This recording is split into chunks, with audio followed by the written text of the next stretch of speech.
Hi friends, ஜூஸ்லாம் குடித்து ரொம்ப நாள் ஆச்சு. ஒரு 2 வாரமாகவே ஜூஸில் எதுவும் குடிக்கிறதில்ல. இன்றைக்கி தான் நீர்மோர் குடிக்கணும் போல் இருந்துச்சு. அதனால தான் மோர் ரெடி பண்ணி சீரகம், கருவேப்பிலை, தயிர் இது 3 மிக்சியில் அடித்து ஒரு டம்ளர் குடிச்சிட்டா சூப்பராக இருக்கும். இன்றைக்கி மதியம் லன்ச் என்னென்னு சொல்லி பார்த்தீங்கன்னா, நமக்கு ரொம்ப ரொம்ப பிடிச்ச புளியோதரை தான். தொட்டுக்கெல்லாம் எதுவும் அம்மா செய்யலை. அதுக்கப்புறம் பார்த்திங்கன்னா, நான் நைட்டு வாங்கினோம்ல சிப்ஸு, அதை காலையில் தொட்டுக்கிறதுக்கு எடுத்துக்கிட்டோம். மதியானத்துக்கு லன்ச் நான் பேக் பண்ணிட்டேன்.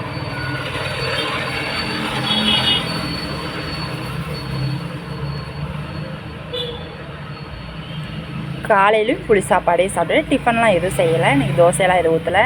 முதல் நாள் நைட்டு தானே தோசை சாப்பிட்டோம். அதனால் எனக்கு தோசையெல்லாம் எதுவும் ஊற்றலை. சாப்பிட்டு கிளம்பியாச்சு. அதுக்கப்புறம் நான் இன்றைக்கி தேன் மிட்டாய் வாங்கினேன். தேன் மிட்டாய் யார் யாருக்கெல்லாம் பிடிக்கணும் கமெண்ட் பாக்ஸில் கமெண்ட் பண்ணுங்கள். இந்த வீடியோ பிடிச்சதா லைக் பண்ணுங்கள், ஷேர் பண்ணுங்கள், மறக்காமல் நம்ம சேனலை சப்ஸ்கிரைப் பண்ணுங்கள். ஓகே, பாய்.